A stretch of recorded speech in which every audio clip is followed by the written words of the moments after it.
Hi there, I've got a question here from Rob, and Rob's wanting to know, should he cut caffeine out of his diet before running a 100-miler?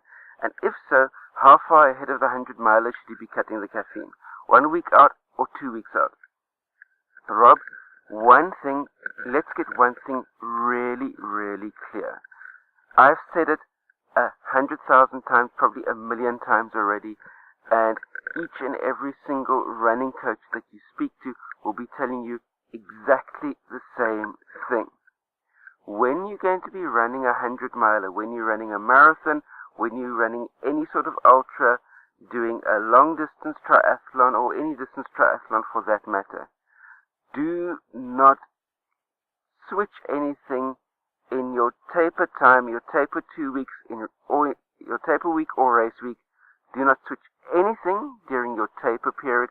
Do not switch anything for race day that you are not already doing in training. In other words, if you've been doing it consistently in training and your body has become adapted to that you've switched. So say, for instance, cutting caffeine.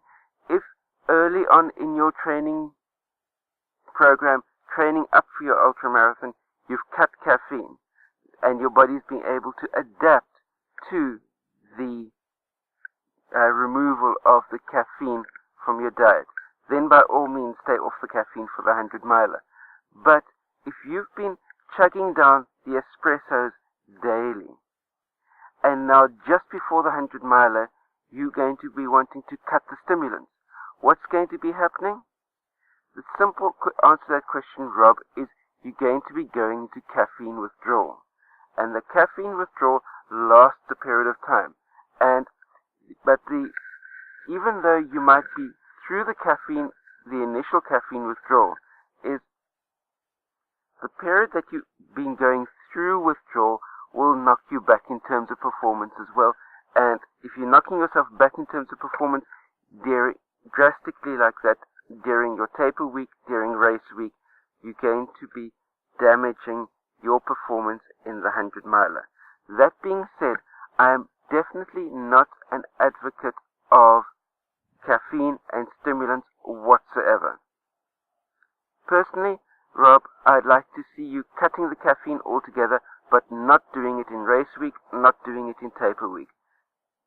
Let's get that one thing clear. What I'd like to see you doing is post your 100-miler, and when you're starting your build up towards your next 100-miler, cut the stimulants out altogether, cut the coffee, cut the tea, cut the caffeine out altogether.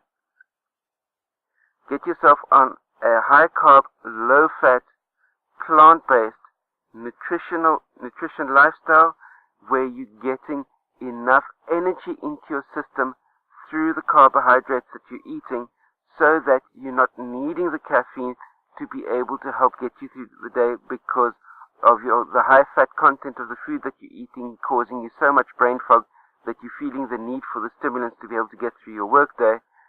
So high carb, low fat, low protein,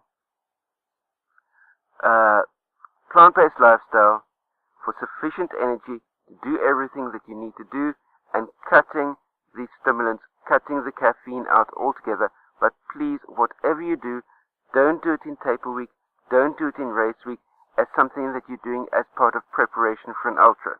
Because the golden rule here is, if you haven't been doing it in training, don't do it for the race. And here, doing it for the race includes what you're doing during taper week and what you're doing during race week. So anything that you're changing during those 2 weeks are going to be affecting how your body reacts during the 100-miler. So don't change anything from what you've been doing consistently over the months in training. But if you're early in your training program, by all means, cut the stimulants out altogether and have that as a process through your training program. That's my take on the matter.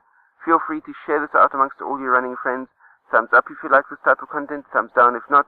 Don't forget to post any comments, questions and criticisms that you have down below. And last but by no means least, it's a big red subscribe button down there. hit that subscribe button.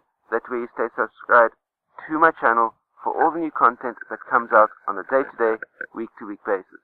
Stay carved up for the win out there. I'll see you next time.